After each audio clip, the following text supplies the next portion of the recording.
Problem आहे रिझर्वेशनचा गैरवापराचा. महाराष्ट्रात narrative set झाला, त्याचा इम्पॅक्ट भारताच्या लेवलला होते, कारण की महाराष्ट्र हा भारतातला सर्वात श्रीमंत राज्य. आप म्हणजे केजरीवाल आणि केजरीवाल म्हणजे आम आदमी पार्टी, असं म्हणून आहे ना त्याला वाटायचं की शिवाजी काय बाय हात का खेळ आहे, मी त्यांना संपून टाका.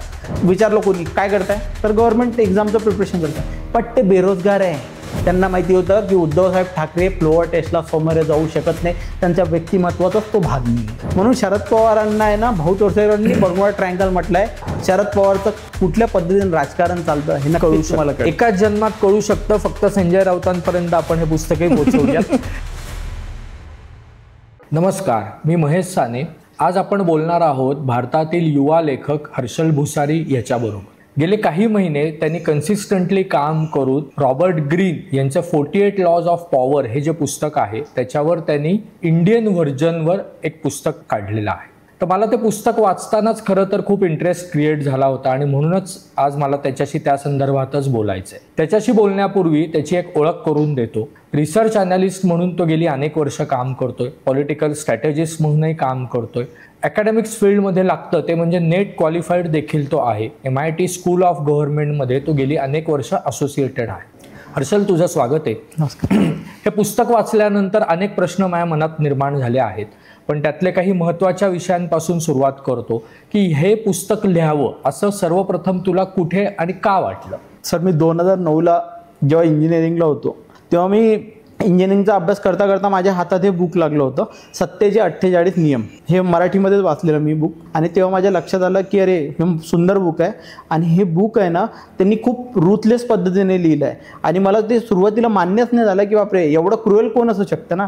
तर मग त्यामुळे म्हटलं असं काही पॉलिटिक्स वगैरे नसतं. आणि तेव्हा मी एक आदर्शवादी व्यक्ती होतो की बापरे सर्व जे राजकारण चाललंय ते गुडगुडीत चाललंय, सर्व व्यवस्थित आहे. पण नंतर मग जेव्हा मी 2014 पासून UPSCचं प्रिपरेशन केलं आणि राजकारणाचा थोडाफार अभ्यास केल्यानंतर मग माझ्या लक्षात आलं की नाही, राजकारण हे रूथलेसच असतं. राजकारण म्हणतात असतं राजकारण, कारण आहे ते आहे ना थोडंसं सत्ता मिळवण्यासाठी काही ना काही उचापती करावंच लागतात, त्याशिवाय सत्ता काही मिळू शकत नाही. आणि तेव्हा 2020ला माझा UPSCचा अभ्यास झाल्यानंतर मी परत एकदा हे बुक आता इंग्लिशमध्ये घेतलं होतं आणि इंग्लिशमध्ये वाचायला सुरुवात केली.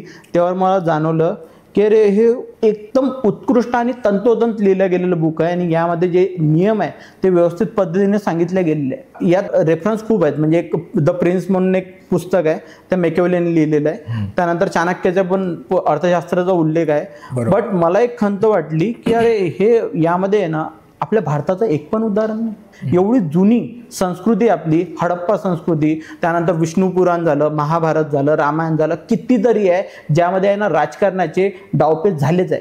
आता आपल्याला कृष्ण माहिती आहे, त्यांनी राजकारणच केलं होतं महाभारताच्या युद्धामध्ये. पण मला याची खंत वाटली त्याचा एक पण उल्लेख नाही. मग म्हटलं थोडं दुःखी झालो.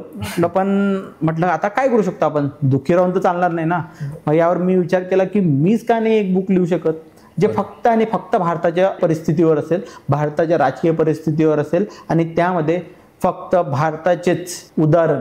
मग नंतर प्रश्न आला की अरे आपण एक्झाम्पल घ्यायचे कोणचे, एन्शियंट इंडियाचे घ्यायचे, मेडिएवल इंडियाचे घ्यायचे की मॉडर्न इंडियाचे घ्यायचे. हा सर्वात गहन प्रश्न होता. मग म्हटलं आपण आहे ना कृष्णापासून, विष्णूपासून आणि आतापर्यंत जेवढे एक्झाम्पल आपल्या प्रत्येक नियमाला लागेल ते आपण घेऊयात. बरोबर. आणि मग मी प्रत्येक एक्झाम्पलला 2, 3, 4, 5 त्याला जे सोयीचे पडेल ते उदाहरण शोधत गेलो. बरोबर. आणि एकाएकी हे 1.5 ते 2 वर्षात हे पुस्तक माझ्या हातात आलं, जे की तुम्ही वाचलंय. बरं, आता ज्याचा तू उल्लेख केलास की राजकीय आहे, सामाजिक आहे, तर भारतात राजकारण हे लोकांना खूप आवडतं. सामाजिक विषय आवडतात पण ते गुंतागुंतीचे देखील असतात. तर त्यातलाच एक महत्त्वाच्या विषयाला तू हात घातलायस, तो म्हणजे आरक्षण. तर त्या आरक्षणाबद्दल तू लिहिलेलं आहेच, पण त्या आरक्षणाचा विषयावर का लिहावं असं तुला का वाटलं? कारण 48 लॉमध्ये ते कव्हर झालेलं आहे, पण भारतात संवेदनशील विषय असून आत्ताच्या 21व्या सेंचुरीमध्ये रिझर्वेशन हा विषय नक्की काय आहे? रिझर्वेशनचं मी यात लॉ नंबर 45च्या अंडर मी उल्लेख केला आहे. त्यामध्ये लॉ 45 सांगतो की preach for the change but never change at once. म्हणजे काय तर बदल घडवायचा आहे हे सांगा, पण एकाएकी पूर्ण बदल घडू नका. आपल्याला वाटतं की रिझर्वेशन आहे हे BJP सरकार यांनी रिझर्वेशन हटवून का नाही टाकत, तर त्या लॉचा वापर करून बीजेपी रिझर्वेशन हटवू नाही शकत आहे. नाहीतर आपल्याला माहिती आहे की 2024चं जेव्हा इलेक्शन झालं आणि तेव्हा मोदीजींनी सांगितलं की आमचे 400 पेक्षा जास्त खासदार निवडून येईल, पण काँग्रेसने काय नॅरेटिव्ह सेट केला की जर हे सरकारमध्ये आलं तर हे संविधान बदलून टाकतील, हे रिझर्वेशन संपवून टाकतील. बरोबर.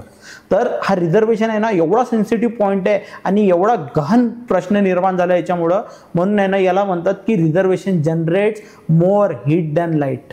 म्हणजे यांनी जास्त ऊर्जा तयार केली प्रकाशापेक्षा. म्हणजे काय तर याच्यामुळे आहे ना भयंकर प्रॉब्लेम होत आहे समाजामध्ये. तर प्रॉब्लेम रिझर्वेशनचा नाही आहे. रिझर्वेशन जेव्हा आपल्याला मिळालं आपल्या समाजाला तेव्हाही गरज होती आणि आता पण गरज आहे. बरोबर. म्हणजे उदाहरण जर सांगायचं झालं तर 2015 मध्ये टीना दाबी हे भारतातली टॉपर बनली होती UPSCच्या एक्झाममध्ये. आता मला सांगा की टीना दाबी तिचे आजोबा CSIR मध्ये एक सायंटिस्ट किंवा कर्मचारी होते, तिची आई आणि तिचे वडील हे दोघंही IES म्हणजे इंडियन इंजिनिअरिंग सर्व्हिसचे ऑफिसर होते. आणि ती स्वतः 3rd जनरेशनने तिने रिझर्वेशनचा फायदा घेऊन स्वतः IAS झाली आणि पुढच्या 5 वर्षानंतर तिची सख्खी बहीण रिया डाबी हिने रिझर्वेशनचा फायदा घेतला आणि ती स्वतः IAS झाली आणि तिने भारतात 15वा नंबर मिळवला. तर मला सांगा की हे रिझर्वेशन कोणासाठी होतं? जे समाजातले मागासलेले लोक आहेत, जे गरीब तबक्यातले लोक आहेत, ज्यांना जेवायला पण मिळत नाही, ज्यांना शिक्षण मिळत नाही, ज्यांच्यावर नेहमी खालच्या जातीचे असल्यामुळे आहे ना त्यांना आहे ना दुय्यम वागणूक दिली, यांच्यासाठी रिझर्वेशन होतं. आता टीना दाबीने याचा रिझर्वेशनचा फायदा घेतला. तिने कधी कास्ट डिस्क्रिमिनेशन फेस केलं वाटतं का तुम्हाला? कारण की ती शहरामध्ये लहानाची मोठी झाली आणि ती कुठे होती तर तिचे आई वडील दोघे IAS ऑफिसर होते. तिचं उठणं बसणं जे होतं ना ते श्रीमंत लोकांसोबत होतं. मग रिझर्वेशनचा फायदा तरी कशासाठी घेतला? प्रॉब्लेम रिझर्वेशनचा नाही आहे, त्या रिझर्वेशनच्या दुरुपयोगाचा आहे. भाऊसाहेब बागुलनी म्हटलं आहे की हे रिझर्वेशनचा जनरेशन टू जनरेशन जे फायदा घेत आहे ना यामुळे समाजामध्ये एक वेगळा क्लास तयार झाला, वेगळा वर्ग तयार झाला, ज्याचा उल्लेख भाऊसाहेब बागुलनी दलित ब्राह्मण असा केला होता. बरोबर.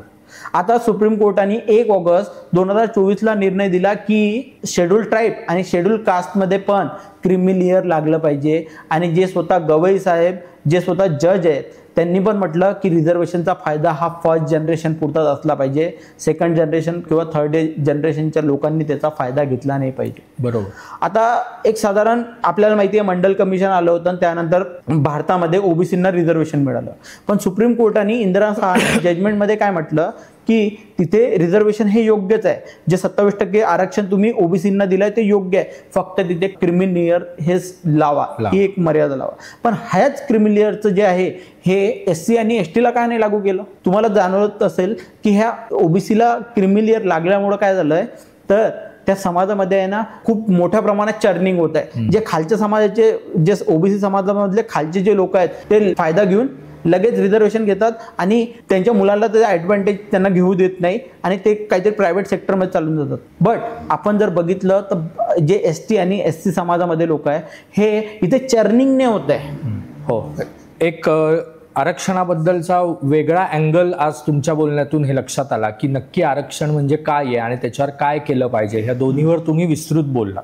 आता थोडंसं राजकारणाकडे येतो. 21व्या शतकात आपण जर भारताबद्दलची चर्चा केली तर आत्ताचे आपले पंतप्रधान नरेंद्र मोदी यांच्या उल्लेखाशिवाय राजकारण पूर्ण होऊ शकत नाही.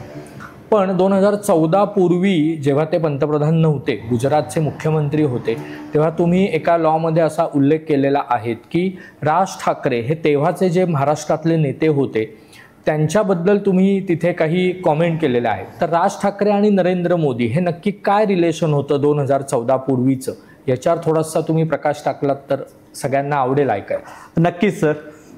कसं झालं, मी 2007ला जेव्हा पुण्यात आलो तेव्हा मी 11वीतच होतो आणि 2008ला जेव्हा राज ठाकरेंनी शिवतीर्थावर सभा घेतली होती 3 मे 2008, मला दिवस पण आठवते. आणि तेव्हा त्यांनी ज्या पद्धतीनं भाषण केलं त्यामुळे मी सर्वच जण प्रभावित झाले, जे युवा लोक होते त्यामधला मी एक. आणि मी ठरवलं की मी मनसेचा कार्यकर्ता होणार आणि मनसेकरता काम करणार. तर जेव्हा मी मनसेकरता काम करायला सुरुवात केली 2009ला जेव्हा इंजिनिअरिंग कॉलेजला आलो तेव्हा खडकवासला आमच्या मतदारसंघामध्ये रमेश भाऊ आंधळे हे तिथनं आमदार म्हणून आपल्या विधिमंडळात गेले होते. तर त्यामुळे आणखी जिज्ञासा वाढली. आणि 2011ला जेव्हा नरेंद्र मोदींनी राजसाहेब ठाकरेंना चीफ गेस्ट म्हणून बोलवलं, स्टेट गेस्ट म्हणून बोलवलं होतं, तर मला असं झालं की बाबा यांनी का म्हणून बोलवलं असेल. तर त्याच्या मागे एक नरेंद्र मोदींचा डावपेच होता. आता तो डावपेच कसा होता, तर राजसाहेब ठाकरेंना त्यांनी बोलवलं की त्यांनी दाखवलं की बघा हे गुजरातमध्ये एवढे सारे प्रोजेक्ट्स आहे, इथं हे काम होत आहे. आणि राजसाहेब ठाकरेंना आणि त्यांच्यासोबत जे 12 आमदार होते, तर 12 आमदारांना एवढ्या व्यवस्थित पद्धतीनं हॉस्पिटॅलिटी दिली आणि ते खुश झाले. राजसाहेब ठाकरेंनी बघितलं अरे किती योग्य पद्धतीने इथली लॉ अँड ऑर्डर आहे, किती साफ स्वच्छता आहे, त्यानंतर किती पद्धतीनं व्यवस्थित लोक काम करतात आणि प्रोजेक्ट बघा त्यांनी तर उल्लेख केला की किती छान. मग त्यामुळं राजसाहेब ठाकरे प्रभावित झाले.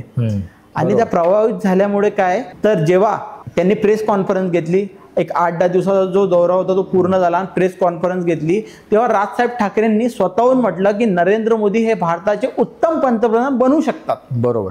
तर हे काय झालं, तर हे नरेंद्र मोदीच्या कामाला दिलेलं त्यांनी एक सर्टिफिकेट झालं, एक प्रमाण झालं. म्हणजे तेव्हा मी ॲज अ एक कार्यकर्ता होतो तेव्हा मला वाटलं की नरेंद्र मोदींची इमेज माझ्या डोक्यात काय होती, तर हे कम्युनल पर्सन आहे, मौत का सौदागर आहे. पण राजसाहेब ठाकरेंमुळे आम्ही विचार करू लागलो की नाही, नरेंद्र मोदी पण एक व्यक्ती असू शकतात जे पंतप्रधान बनू शकतात. आता 2011ला तुम्हाला माहिती आहे की भारतामध्ये फक्त एकच चाललं होतं, अन्ना आंदोलन, इंडिया अगेन्स्ट करप्शन.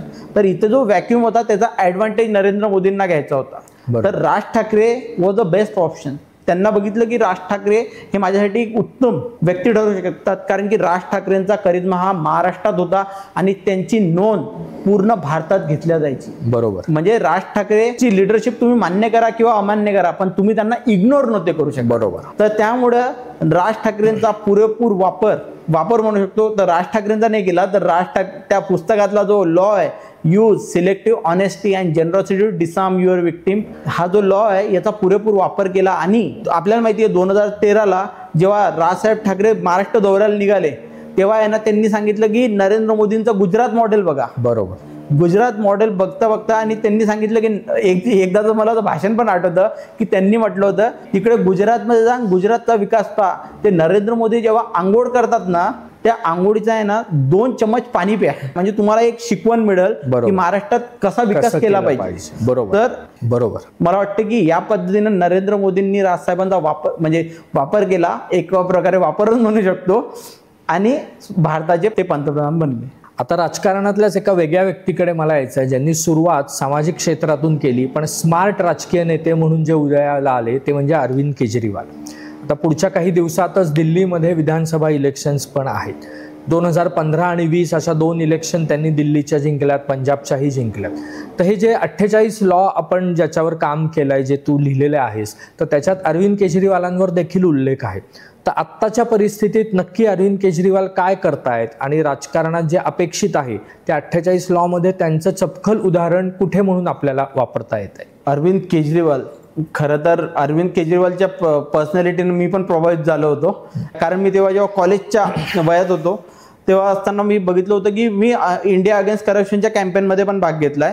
तेव्हा माहिती नव्हतं की अरविंद केजरीवाल त्यांचे काही पॉलिटिकल इंटरेस्ट आहे की नाही, ह्याचं काही माहिती नव्हतं. दिग्विजय सिंगनी म्हटलं होतं की अरे भाई उसकी तरफ ध्यान मत दो, उसके पॉलिटिकल इंटरेस्ट है. म्हणजे त्यांच्या डोक्यात होतं की अरविंद केजरीवालला माहिती होतं की पॉलिटिक्समध्ये जायचं आहे. आता त्यासाठी त्यांना प्लॅटफॉर्म लागत होता. तर जे अण्णा हजारे ते सर्वात चांगला प्लॅटफॉर्म त्यांच्यासाठी बनू शकले असते. म्हणजे काय झालं, तर जेव्हा त्यांनी 2011ला इंडिया अगेन्स्ट करप्शनची मुवमेंट लॉन्च केली तेव्हा आधी काय केलं, तर हे जे अण्णा हजारे हे माझे राजकीय गुरु आहे, हे माझे गुरु आहे, म्हणजे राजकीय नाही सामाजिक गुरु म्हणू शकतो आपण. आणि अण्णा हजारे हे राजकारणाच्या विरोधात होते, म्हणजे कोणी राजकारणात जाऊ नये आणि त्याचा पॉलिटिकल ॲडव्हान्टेज घेऊ नये, हा असं त्यांचं म्हणणं होतं. त्यांचा आहे ना कुठल्या पक्षाविरुद्ध प्रॉब्लेम नव्हता, त्यांना आहे ना करप्शन विरुद्ध होता. तर इथे आहे ना अरविंद केजरीवालला अपॉर्च्युनिटी दिसली आणि त्यांनी आहे ना राजकारणात शिरायचा प्रयत्न केला आणि हळूहळू त्यांनी पावलं उचलायला सुरुवात केली. इंडिया अगेन्स्ट करप्शन कॅम्पेन चालली आणि त्यानंतर मग अण्णा हजारेला त्यांनी साईडलाईन केलं. तोपर्यंत आहे ना त्यांनी लॉ नंबर 1चा वापर केला. ते म्हणजे काय, नेव्हर आउटशाईन युअर मास्टर म्हणून. म्हणजे तेव्हा आहे ना फक्त त्यांनी अण्णालाच पुढं केलं. अण्णाला पुढं करण्याचा फायदा काय होता, तर अण्णाला अनुभव होता, त्यांनी महाराष्ट्रात खूप सारे आंदोलन केलेले. आणि दुसरं म्हणजे त्यांचं वय, ते सिंपथी जास्त गेन करू शकत होते आणि सिंपथी गेन केल्यामुळे त्याचा आहे ना अण्णाला फायदा झाला, इनडायरेक्टली अरविंद केजरीवालला फायदा झाला. बरोबर. आणि अरविंद केजरीवालनी काय केलं, 2013ला मग आम आदमी पार्टीची स्थापना केली आणि 2013ला दिल्लीचं इलेक्शन लढवलं आणि हळूहळू करत त्यांनी पॉवर कॅप्चर केली. आधी दिल्लीची कॅप्चर केली, नंतर मग त्यांना वाटलं की आपण राष्ट्रीय नेता बनू शकतो, म्हणून त्यांनी नंतर मग पूर्ण एक साधारण 450 काहीतरी सीटा लढवल्या होत्या त्यांनी लोकसभेच्या, आणि त्यापैकी 50 पेक्षा जास्त लोक आपलं स्वतःचा डिपॉझिट वाचवू शकले नाही. त्यांच्या लक्षात आलं की आधी आहे ना स्वतःचं फाउंडेशन हे मजबूत करणं गरजेचं आहे. त्यामुळे त्यांनी बाकीचं नॅशनल लेवलचं आहे ना बाजूला सोडून दिलं आणि फक्त दिल्लीवरच फोकस केलं. आणि 2015ला ते परत दिल्लीत निवडून आले. आणि सर्वात पहिले काम काय केलं असेल तर त्यांच्यासोबतचे जे 2 व्यक्ती होते, प्रशांत भूषण आणि योगेंद्र यादव, या दोघांना त्यांनी बाजूला केलं. कारण की हे दोघं आहे ना अरविंद केजरीवालला वरचढ जात होते, आणि त्याच लॉचा वापर करून त्यांनी त्या दोघांना बाजूला केलं आणि स्वतः दिल्लीचे मुख्यमंत्री बनले. आणि आता असं एक समीकरण बनलं. आता बघूया दिल्लीचं जे इलेक्शन चाललंय त्यामध्ये आपल्याला माहितीच पडेल काय आहे. आता राजकारणावर आपण बोललो, समाजकारणावर बोललो, थोडंसं इतिहासाचाही तू अनेक उल्लेख केलेला आहेस अनेक लॉमध्ये. महाराष्ट्राच्या बाबतीत उल्लेख करायचा झाला तर छत्रपती शिवाजी महाराज यांच्याशिवाय महाराष्ट्राचा इतिहास पूर्ण होऊ शकत नाही. अनेक ठिकाणी छत्रपती शिवाजी महाराजांच्या कार्याचा, त्यांच्या ॲडमिनिस्ट्रेशन स्किलचाही तू उल्लेख केलेला आहेस. तर थोडक्यात युवा पिढीला छत्रपती शिवाजी महाराजांनी या 48 पैकी अनेक लॉज ते वापरलेच आहेत, तर त्यांनी नक्की काय केलं, कसं केलं, हे युवा पिढीला तू कसं सांगशील? शिवाजी महाराजांनी तर मला वाटतं या पुस्तकामधले जेवढे 48 लॉ दिले यामधले सर्वात जास्त लॉ कुठल्या व्यक्तीने वापरले असतील तर ते छत्रपती शिवाजी महाराजांनी. बरोबर. आता आपल्याला माहिती आहे की अफजल खान जेव्हा आला होता दक्षिणेकडनं, जेव्हा महाराष्ट्रावर स्वराज्यावर स्वारी करून आला होता, तेव्हा आपण म्हणतो की सायकोलॉजिकल वॉरफेअर होता, त्याने मिलिटरी कॅम्पेन. कारण की शिवाजी महाराजांचं सैन्य तरी खूपच कमी होता आणि अफजल खान एवढी मोठी फौज घेऊन तो आला होता. तर तेव्हा आहे ना महाराजांनी त्यामध्ये पुरेपूर या लॉचा वापर केला. तर सर्वात पहिला वापर म्हणजे त्यांनी कुठला केला तर त्यांना यूज बेट म्हणजे काय, तर त्यांना बोलवलं. कुठे बोलवलं? महाराजांना माहिती होतं की आपला एरिया कोणता आहे तर हा आहे सह्याद्री पर्वत, यामुळे मला संरक्षण मिळतं. तुम्हाला माहिती असेल पंढरपूरचं मंदिर त्यांनी तोडलं, तुळजापूरचं मंदिर त्यांनी तोडलं, पण शिवाजी महाराजांना आहे ना त्यांनी आहे ना ट्रिगर करायचा प्रयत्न केला की हा मैदानात येईल. बरोबर. पण महाराजांनी आहे ना स्वतःचं मन विचलित होऊ दिलं नाही आणि कुठल्याही हालतीत आहे ना त्यांनी अफजल खान हा इथे आला पाहिजे आणि त्याला मी इथेच संपवण. आणि त्यामुळं महाराजांनी आणखी एका लॉचा वापर केला, यूज अनप्रेडिक्टेबिलिटी. बरोबर. आणि महाराज मग आपल्या वकिलाला सांगायचे की जा त्यांना सांग की महाराजाला बरं नाही आहे. महाराज घाबरले. त्यामुळे काय व्हायचं की अफजल खान ये शिवा तो डरपोक है. पण शिवाजी महाराज इनडायरेक्टली किंवा डायरेक्टली या पुस्तकामध्ये दिलेल्या लॉचा वापर करत होते. बरोबर. आणि महाराजांसारखी चाणक्य नीती आणि कृष्णनीती ज्या व्यक्तीने वापरली मला तरी दुसरा कोणी सापडलेलं नाही. बरोबर. आणि सर्वात महत्त्वाचं मला यामध्ये सापडलं की यूज बोल्डनेस म्हणजे काय तर हा बोल्डनेस असलाच पाहिजे. बरोबर. प्रत्येक व्यक्तीमध्ये असलाच पाहिजे जर तुम्हाला लीडर बनायचं असेल. हा लॉ तर या बोल्डनेसचा वापर महाराजांनी कुठे केला होता तर आपल्याला माहिती आहे की शाहिस्ते खान जेव्हा स्वराज्यावर चाल करून आला होता आणि त्यांनी आहे ना बघितलं तर काय तर सर्वीकडे काही नाही, स्वराज्य लयास गेलेलं आहे आणि आपल्या विरुद्ध कोणी नाही आहे. तर त्यांनी आहे ना परत एकदा गाढवाचा नांगर फिरवायला सुरुवात केली होती पुण्यावर आणि ते लाल महालमध्येच राहिले होते. पण महाराजांनी काय केलं तर त्यांच्या सवंगडासोबत ते गेले आणि तिथे सर्जिकल स्ट्राईक केली आणि मारायलाच गेले होते पण ते थोडक्यात वाचले, 3 बोटं गेलेत. बट त्यामध्ये ना त्यांनी यूज बोल्डनेस या लॉचा पुरेपूर वापर केला होता. तर असे किती जरी लॉ आहेत त्यात जवळजवळ मला वाटते 8 ते 12 लॉचा वापर शिवाजी महाराजांनी डायरेक्टली किंवा इनडायरेक्टली केला आहे. एक लॉ नंबर 12 पण आहे, त्यामध्ये use generosity disarm your victim. Shivaji Maharaj जेव्हा आग्र्याला गेले होते तेव्हा औरंगजेबचे जेवढे नातेवाईक होते त्यांनी म्हटले शिवा को खतम कर डालो, मारून टाका म्हणून. पण शिवाजी महाराज तेव्हा नजर कैदमध्ये राहिले औरंगजेबाच्या आणि तेव्हा नंतर शिवाजी महाराजांनी काय प्रभाव टाकला त्यांच्या लोकांवर माहिती नाही. सर्वांनी म्हटलं की नाही शिवा एक अच्छा बंदा है, अच्छा आदमी है. आणि त्यांनी मग सर्वांना मिठाई वगैरे दिली आणि त्यांच्या व्यक्तिमत्वामुळे ते लोक प्रभावित झाले आणि मग तेच औरंगजेबाला म्हणू लागले की अरे इनको मत मारो, शिवा से हमें कुछ परेशानी नहीं है. तर हे जे आहे ना यामध्ये पुरेपूर लॉचा जो वापर कोणी केलाय तर शिवाजी महाराजांनी केलाय.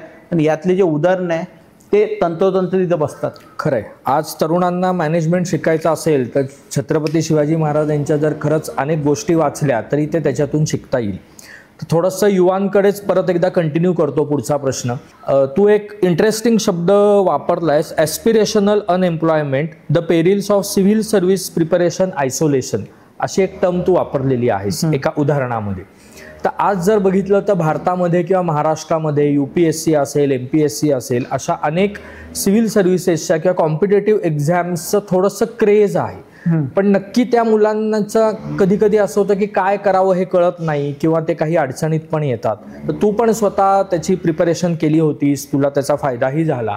तर थोडंसं ह्याचा तू उल्लेख या लॉमध्ये केलायस, तर ह्याच्यावर जरा डिटेलमध्ये बोललास तर सगळ्यांना समजेल अजून. ॲस्पिरेशनल अनएम्प्लॉयमेंट सर्वात गंभीर विषय आहे सध्या भारतात आणि हा लवकरात लवकर ॲड्रेस करणं गरजेचं आहे. कारण की मला जाणवतं की कोणी कोणाला विचारलं ना तर तिघांमधले 2 व्यक्ती असे असतात की जे म्हणतात की नाही मला UPSC करायचं आहे, मला MPSC करायचं आहे, मला शासकीय नोकरीमध्ये जायचं आहे. आणि त्यामुळं प्रॉब्लेम काय होत आहे तर भारतामध्ये एक भयंकर जे लोक आहेत जे प्रिपरेशन करत आहे ते UPSC किंवा MPSCचं प्रिपरेशन करत आहे. माझ्या अंदाजाप्रमाणे कुठे ऐकलेलं आहे मी की 70 ते 80% मुलं हे UPSC किंवा MPSC किंवा कुठल्याही सरकारी नोकरीचं प्रिपरेशन करत आहे. समजा IITचा मुलगा घ्या, IIT किंवा IIMचा मुलगा घ्या किंवा एम्सचा मुलगा घ्या. हा काय करतो की त्या 11वी-12मध्ये जीव तोडून मेहनत करतो आणि त्या इंडियामधले जे बेस्ट मेडिकल कॉलेज आहे, मॅनेजमेंट कॉलेज आहे आणि इंजिनिअरिंग कॉलेज आहे इथे प्रवेश मिळवतो. बरोबर. आणि त्यानंतर त्याच्या डोक्यामध्ये कोण खूड घालतं माहिती नाही आणि त्यानंतर मग तो UPSCचं प्रिपरेशन करायला सुरुवात करतो. वर्ष जातात, 2 वर्ष जातात, 3 वर्ष जातात, 4 वर्ष जातात, वर्ष जातच राहतात. आणि त्यानंतर काय होतं की हा जो IIT दिल्ली, मद्रास घ्या, मुंबई घ्या या टॉप कॉलेजमधनं तो इंजिनिअरिंग पूर्ण करतो आणि हे 4 वर्षामध्ये काय करतो तर हा कुठल्या सोशल मीडिया अकाउंटवर नसतो, कुठल्या लग्नात जात नाही, बरोबर, कुठल्या पार्टीमध्ये जात नाही. हा आहे ना फक्त त्या 8x10च्या रूममध्ये एकटाच अभ्यास करत राहतो. आता माझंच उदाहरण घ्या, मी UPSCचा अभ्यास करताना आहे ना माझ्या बहिणीला एक मुलगी झाली होती आणि मी गावी आहे ना फारच क्वचित जायचो. बरोबर. आणि क्वचित जायचो तर माझी बहीण मला ओरडली होती जेव्हा माझी भाची 5 वर्षाची होती तेव्हा म्हटली अरे गावाला येत जा, तिला माहिती नाही की तिचा सख्खा मामा कोण आहे. म्हणजे आणि त्यामुळं काय झालं तर जे स्किल आहे तुम्ही ऑलरेडी काय करता, तुम्ही बी समजा इलेक्ट्रिकल इंजिनियर झालात तर तुम्ही आहे ना मेहनत करून 4 वर्ष घासून तुम्ही एक स्किल ॲक्वायर करता जे की मार्केटच्या कामात येते आणि तुम्ही 4 वर्ष स्वतःला अनस्किल करता. बरं. अनस्किल करता म्हणजे काय तर तुम्ही 10वीचे पुस्तकं परत वाचता आणि त्यामुळे म्हणजे काय होणार आहे तर तुम्ही स्वतःला अनस्किल करून घेताय. आणि 4 वर्ष जर कुठल्याही व्यक्तीला गॅप आला तर कोणीही पण त्याला नोकरी देत नाही. कारण की हे कॉम्पिटेटिव्ह मार्केट आहे, यामध्ये एक्सपिरियन्स सर्वात महत्त्वाचा आहे. बरोबर. जर गॅप आला तर विषय संपला. आणि तुम्हाला सांगतो आता UPSCचं उदाहरण घ्या, UPSC मध्ये कितीतरी मुलं आहेत जे आहे ना चांगल्या बॅकग्राऊंडचे, ज्यांना इंग्लिश मिडियममधनं शिकलेले आहे, त्यांना इंग्लिश थोडंफार येतं, म्हणजे त्यांचे आहे ना चान्सेस UPSCचे जरी नाही झाले तरी त्याला कुठेतरी जॉब मिळू शकतो. बरोबर. पण MPSCचं प्रिपरेशन करणारे जे मुलं आहेत ना ते ग्रामीण भागातले. बरोबर.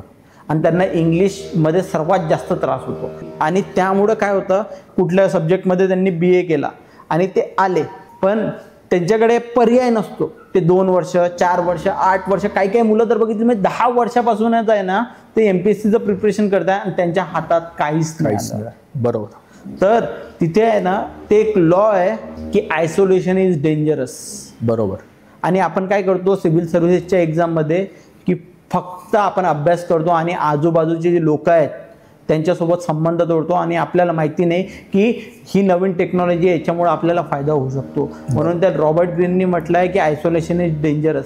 म्हणून लोकांसोबत संपर्कात राहा आणि हे सिव्हिल सर्व्हिसेसचं जे प्रिपरेशन आहे याचा काहीतरी स्वतःला कालावधी, स्वतःला मर्यादा घालून ठेवा की मी 2 वर्ष करेन, 3 वर्ष करेन. जर झालं तर झालं, नाहीतर आपलं दुसरा काहीतरी पर्याय आपल्या हातात असणार आहे. म्हणजे प्लॅन B पण तयार पाहिजे. बरोबर. आणि प्लॅन B जर तयार राहील तर जे ॲस्पिरेशनल अनएम्प्लॉयमेंट आहे ती पण कमी होईल. आता हे डिफाईन करतोच ॲस्पिरेशनल अनएम्प्लॉयमेंट काय येतं. आपल्या भारतामध्ये आहे ना जवळजवळ 70% ते 80% लोक गव्हर्नमेंट एक्झामचं प्रिपरेशन करताय. बरोबर. त्यांना काय वाटतं की ते एक्झाम प्रिपरेशन करताय. बरोबर. ते मान्यच करायला तयार नाही की ते बेरोजगार आहे. त्यांचं जे अनएम्प्लॉयमेंट आहे ॲस्पिरेशनल अनएम्प्लॉयमेंट म्हणजे महत्वाकांक्षी बेरोजगार. ते महत्वाकांक्षी बेरोजगार आहे, ते बेरोजगारच आहे, फक्त स्वतःसमोर ते महत्वाकांक्षी लावतात, एवढंच आहे. बरोबर. थोडंसं परत राजकारणाकडे येतो. आता आपण महाराष्ट्राबद्दल बोलतोय तर एका ठाकऱ्यांबद्दल आपण बोललोच, आता दुसऱ्या ठाकऱ्यांकडे येतो की उद्धव ठाकरे हे मध्ये 2.5 वर्ष महाराष्ट्राचे मुख्यमंत्री होते. 2022ला बऱ्याच राजकीय घडामोडी घडल्या, राजकीय महाभारत महाराष्ट्रात झालं असं म्हणतात. तर 2022ला जे काय झालं त्याच्यात असा एक कायम उल्लेख केला जातो की उद्धव ठाकरेंनी घाईघाईत राजीनामा दिला मुख्यमंत्री पदाचा आणि ती त्यांची राजकीय खूप घोडचूक होती असा उल्लेख काँग्रेसच्याही काही वरिष्ठ नेत्यांनी केला. तर तू त्याच्याबद्दलही उल्लेख केलेला आहेस. तर उद्धव ठाकरेंचा राजीनामा 2022ला हे नक्की काय होतं, या 48 लॉच्या दृष्टीने बघायचं झालं तर त्यांनी नक्की काय चूक केली? हे जे उद्धवसाहेब ठाकरेंनी राजीनामा दिला याचा उल्लेख मी पुस्तकात केला आहे. टेक ॲक्शन विथ बोल्डनेस, जसं मी शिवाजी महाराजांचा उल्लेख केला तर यामध्ये आहे ना बोल्डनेस कमी पडली. म्हणजे आता तुम्हाला सांगतोय, जे बीजेपीने काय केलं तर एक फक्त जुगार खेळला. बीजेपीला काय होतं की त्यांचा काही लॉस नव्हता होणार. बीजेपीनी शिंदे साहेब स्वतःहून सुरतला गेले किंवा बीजेपीने त्यांना पाठवलं ते त्यांची आतली गोष्ट आहे. बट तुम्हाला सांगतो, जेव्हा इथे आहे ना उद्धवसाहेब ठाकरेंनी जर फ्लोअर टेस्टला समोर गेले असते ते तर कदाचित चित्र वेगळं असतं. म्हणजे उदाहरण सांगतो, एक प्रिझन्स डायलेमा म्हणून आपल्याला कन्सेप्ट माहिती आहे. यामध्ये कसं आहे, पोलीस काय करतात की एका व्यक्तीला घेतात, दुसऱ्या व्यक्तीला घेतात आणि दोघांना वेगवेगळ्या रूममध्ये बसवतात आणि त्याला विचारतात. याच्या मनात भीती असते की हा सांगून देईन, त्याला वाटते की हा सांगून देईन. म्हणजे काय होतात की दोघंही म्हणतात की मी जर सांगितलं तर माझी शिक्षा कमी होईल. आता या केसमध्ये काय झालं असतं, जर फ्लोअर टेस्ट झाली असती तर ऑब्व्हियसली व्हीप कोणाकडे होता? उद्धवसाहेब ठाकरे तेव्हा मुख्यमंत्री होते. जर ते मुख्यमंत्री असते तर व्हीप पण त्यांचाच असता आणि त्यांनी जर म्हटलं असतं की उद्धवसाहेब ठाकरेच्या बाजूने तुम्हाला वोट करायचं आहे. आता शिंदे साहेबांकडे 40 आमदार होते. त्या 40 आमदारापैकी मोजून 10 आमदारांच्या मनात तर शंका नसती का की बापरे, हे जे आहे या बाकीचे लोकांनी समजा उद्धव साहेबांच्या बाजूने समजा मत दिलं तर माझी तर आमदारकी जाईल. तर त्यापैकी फक्त आणि फक्त 10 लोकांना त्यांनी काढायचं होतं आणि 10 लोकांना म्हणायला पाहिजे होतं की जर तुम्ही माझ्या बाजूनं जर मत केलं नाही तर तुमची आमदारकी जाणार आहे. तर अँटी डिफेक्शन लॉच्या 2/3 पेक्षा जर कमी आमदारांनी ते रिझोल्युशनच्या अगेन्स्टमध्ये गेले तर त्यांची आमदारकी रद्द झाली असती. म्हणजे काय, तर ती आमदारकी त्यांची गेली असती. फक्त त्यांनी आहे ना एक बोल्ड डिसिजन घ्यायला पाहिजे होतं, स्वतःवर कॉन्फिडन्स ठेवायला पाहिजे होता आणि फ्लोअर टेस्टला समोर जायला पाहिजे होतं. बरोबर. सुप्रीम कोर्टाने पण मागच्या वर्षी नमूद केलं, जर उद्धवसाहेब ठाकरेंनी समजा ते फ्लोअर टेस्टला समोर गेले असते तर आम्ही काहीतरी विचार केला असता, पण त्यांनी रिझाईन केलं. बरोबर. तर कसं झालं, राजकीय चातुर्यात थोडे कमी पडले. हा, तर ते मी नाही बोलत आहे, पुस्तकात पण बोलत नाही, मी फक्त स्टेटमेंट दिलंय. पवार साहेबांनी स्वतःच्या ऑटोबायोग्राफीमध्ये त्यांनी म्हटलंय की लोक माझे सांगते, हे पुस्तक आहे ना, की त्यांना पॉलिटिकल ॲक्युमेन थोडं त्यांचं कमी पडलंय. म्हणजे काय, तर त्यांना ते जे पार्लमेंटरी पॉलिटिक्स असताना त्याचं ज्ञान नव्हतं आणि त्याचा फायदा बीजेपीने उचललाय. त्यांनी फक्त जुगार खेळला. जर आमदारकी रद्द झाली असती तर शिवसेनेचे जे बाकी होते यात बीजेपीचा काय लॉस होणार होता? बरोबर. त्यांनी फक्त जुगार खेळला आणि तो जुगार बसला. कारण बरोबर. तू आता अजून एका महाराष्ट्रातल्या मोठ्या नेत्याचा उल्लेख केलास तर त्यांच्याकडेच मी येतोय की शरदचंद्र पवार यांचा एक उल्लेख भाऊ तोरसेकर यांनी केलाय, ज्याचा आपण हे केला की मी ते पहिलं कोट वाचतो. Sharad Pawar is the Bermuda triangle of Maharashtra politics, leaders disappear upon contact with him. हे भाऊ तोरसेकरांनी स्टेटमेंट केलेलं होतं आणि तू त्याच्या रिलेटेड पण म्हणजे शरद पवारांसंदर्भात किंवा राष्ट्रवादी संदर्भात पण या 48 लॉशी आपण रिलेट केलं तर अनेक गोष्टींची आपण त्यांच्याबद्दल बोलू शकतो. तर ह्या वाक्याबद्दल किंवा ह्याच्याबद्दल तुला काय वाटतं नक्की? आता ते भाऊ तोरसेकरांनी उल्लेख केलेला आहे. भाऊ तोरसेकरांचं जे प्रतिपक्षी जो चॅनल आहे ते नेहमी नियमांनी बघत असतो, तर त्यामध्ये मला तो संदर्भ आठवला. तर भाऊ तोरसेकरांनी काय म्हटलेलं आहे की शरद पवार अनप्रेडिक्टेबल पर्सन आहे. बरोबर. यांच्या सानिध्यात जो पण जातो त्याचा राजकीय करिअर संपलं समजून. बरोबर. याच्यापूर्वी पण कितीतरी लोक होते की ते आले शरद पवार सोबत, त्यांनी पॉलिटिक्स केला, सुरुवात केली आणि ते कुठं गायब झाले कोणाला माहिती नाही. बरोबर. म्हणजे शरद पवारने एक साधारण 60 वर्षापूर्वी पॉलिटिक्स सुरू केलं होतं. ही स्टील इन पॉलिटिक्स. बरोबर. आणि त्यानंतर जे पण आले शेतकरी कामगार पक्ष, हा महाराष्ट्रातला आहे ना कधी काळीचा विरोधी पक्ष होता. बरोबर. पण आता अशी परिस्थिती आली की त्यांना शरद पवारचा आधार घेऊन त्यांना विधान परिषदेवर जायची वेळ आली. बट तिथेही हारले. तिथेही हारले. मेन म्हणजे आणि ते अल्टिमेट काय आहे, तर शरद पवार हे खरंच बर्मुडा ट्रायंगल आहे. आता खरं तर तुम्हाला माहिती आहे शरद पवार सोबत कोण जाण्याची जो धाडसी निर्णय कोणी घेतला तो म्हणजे उद्धव साहेब ठाकरे. बरोबर. आणि ते पण राजकारणातून जवळ डिसअपिअर व्हायला वेळ आली. बरोबर. आणि आता काही दिवसापूर्वी मी ऐकलंय की उद्धव ठाकरेंचे जे लोक आहेत, जे त्यांनी निवडून आणलेले जे 20 आमदार आहे त्यापैकी 15 ते 17 आमदार हे शिंदे साहेबांच्या संपर्कात आहे. बरोबर. आणि त्यांचे 8 ते 9 खासदार आहेत, त्यापैकी बाकी कितीतरी खासदार ते परत शिंदे साहेबांच्या संपर्कात आहे. हे असं होत आहे म्हणजे काय आहे, तर शरद पवार साहेबांच्या तुम्ही संपर्कात जा आणि स्वतःची माती करून घ्या. की तुम्ही त्यांच्या संपर्कात जात असाल तर ते स्वतःचा करिअर तर वाचवल, पण तुमचं करिअर संपवून टाकल्याशिवाय राहणार नाही. आणि तोच त्यांचा एक वेस्टेड इंटरेस्ट राहिला आहे. बरोबर. आपण गप्पा तर खूप मारू शकतो कारण खूप विषय आहेत आपल्याकडे. थोडंसं शेवटाकडे उत्तरार्धाकडे येतो आणि मला एक खूप महत्त्वाचा प्रश्न तुला विचारायचा आहे की हे पुस्तक वाचल्यानंतर तुला असं काय वाटतं की वाचकांनी ह्याच्यातून टेक अवे म्हणून गेम ऑफ पॉवर मधून नक्की काय घ्यावं?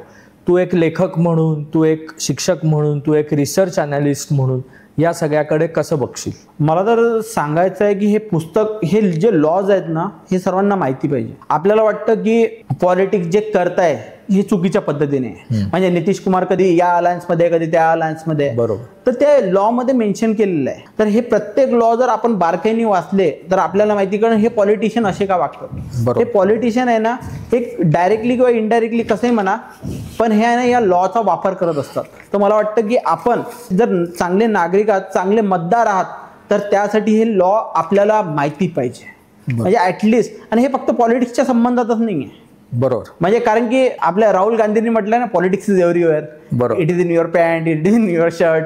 तर पॉलिटिक्स सर्वीकडेच आहे. आता आपण बघतो कितीदा तरी ऑफिस पॉलिटिक्स नावाचा कन्सेप्ट पण आहे. आता सुदैवानं स्कूल ऑफ गव्हर्नमेंटमध्ये किंवा बाकीच्या ठिकाणी नाही आहे, कुठे नाही आहे, पण कुठे ना कुठे हाय कॉर्पोरेटमध्ये आहे ना पॉलिटिक्स आपल्याला बघायला भेटतं.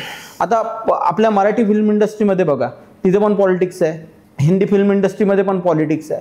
तर पॉलिटिक्स आहे आणि या पॉलिटिक्स या लॉचा वापर करून आपल्याला स्वतःला कसं प्रेझेंटेबल बनवता येईल आणि आपलं स्वतःचं नाव कसं मोठं करता येईल. आणि माझं फक्त एवढंच म्हणणं आहे की या लॉचा आहे ना चांगल्या पद्धतीने, ज्याला आपण कन्स्ट्रक्टिव्ह वेनी वापर झाला पाहिजे. बरोबर, याचा जर आपण डिस्ट्रक्टिव्ह वेनी जर वापर केला, आता मला सांगा की नरेंद्र मोदींनी वापर केला लॉचा, use selective honesty and generosity disarm your victim. पण यामुळे कोणाचा तोटा नाही झाला. तोटा झाला तर काँग्रेस पार्टीचाच झाला, धुवाधान उडाले आणि 44च खासदार निवडून आले. पण अल्टिमेटली काय, एकंदरीत फायदा तर भारताचाच झाला ना. मला वाटतं की बाकीच्या लोकांचं नुकसान नाही झालं पाहिजे आणि स्वतःचा फायदा झाला पाहिजे. त्याकरता हे पुस्तक वाचणं गरजेचं आहे. आणि आपल्याला वाटतं की अमेरिकेमध्ये अशा पद्धतीने पॉलिटिक्स होतं, तशा पद्धतीने पॉलिटिक्स होतं, महाराष्ट्रात वेगळ्या पद्धतीने पॉलिटिक्स होतं. पण पॉलिटिक्स सर्वीकडे वेगवेगळं असलं तरी त्याचे नियम हे सारखेच आहेत. कारण की जगात कुठेही तुम्ही गेलात, पृथ्वीवर कुठेही गेला तरी न्यूटनचा थर्ड लॉ जो आहे, every action has always equal and opposite reaction, तो कॉन्स्टंट राहणार आहे. तसंच आहे हे लॉ, कुठेही जा कॉन्स्टंट असणार आहे. फक्त त्याचे वापरण्याची जी पद्धत आहे, त्याचे जे अप्लिकेशन आहे ते वेगवेगळे असू शकतात आणि ते पर्सन टू पर्सन व्हेरी करू शकतात. एवढंच म्हणायचं. आणि politics is a ruthless game which is played by 2 weapons. एक तर तो सायलेन्स आणि दुसरा म्हणजे पेशन्स. ह्या 2 गोष्टी ज्याच्याकडे आला त्यांनी राजकारणात मजल मारलीच, समजून घ्या. बरं, मला खरंच हे आज याच्याशी गप्पा मारून असं नक्की सगळ्यांना सांगायला आवडेल की हे पुस्तक तर मी वाचलंच आहे, पण ज्यांना कोणाला राजकारणात आवड आहे, समाजकारणात आवड आहे, पण लांबून असं वाटतं की राजकारण वाईट आहे, तर खरं सांगायचं तर आज हर्षलने उल्लेख केला तसा महाभारतापासून आज 2025 पर्यंत आपण जर गोष्टी पाहिल्या तर त्याच्यात खूप काही बदल झालेला नाही. आपण असं खूप वेळा म्हणतो की आता 21व्या शतकामधलं राजकारण खूप वाईट झालं आहे, खूप खालच्या स्तराला गेला आहे. कदाचित राजकारणातले जे नियम आहेत ज्याचा उल्लेख आपण आत्ता केला, ते नियम जर आपण बघितले तर अनेक दशकं त्याच पद्धतीने कामकाज चालू आहे. तरुण पिढीसाठी हे पुस्तक खरंच मार्गदर्शन आहे. नॅशनल एज्युकेशन पॉलिसीनुसार विविध विषय आज विविध अभ्यासक्रमांमध्ये देखील घेतले जात आहेत. तर मला असं खरंच वाटतं की तू आज जे लिहिलेलं आहेस ते पुढच्या 1 ते 2 वर्षात कुठल्याही तरी अभ्यासक्रमात त्याचा समावेश व्हावा आणि तरुण पिढीने ते खऱ्या अर्थाने शिकावं. तू तर 48 केसेस लिहिलेल्याच आहेत, कदाचित त्याच्यावर अभ्यास करून अजून 48 लॉज आणि अजून 100पेक्षा जास्त केसेस मुलांनी लिहिल्या तर ते खऱ्या अर्थाने तुला आवडेल. कारण तुझ्या पुस्तकावर रिसर्च होणं ही खऱ्या अर्थाने तुला मिळालेली एक पावती आहे असं मी समजतो. आणि जाता तर मला एकच सांगायचं आहे की संजय राऊतनी म्हटलंय की शरद पवारला समजून घ्यायसाठी आहे ना तुम्हाला 100 जन्म घ्यावं लागतील. खरंय, माझं फक्त एवढंच म्हणणं आहे, 100 जन्म घ्यायची तर गरज नाहीये. तुम्ही जर हे पुस्तक वाचलं तर नक्कीच तुम्हाला शरद पवारचं कुठल्या पद्धतीने राजकारण चालतं हे नक्कीच तुम्हाला कळेल. एकाच जन्मात कळू शकतं. फक्त संजय राऊतांपर्यंत आपण हे पुस्तकही पोहोचवूया. धन्यवाद.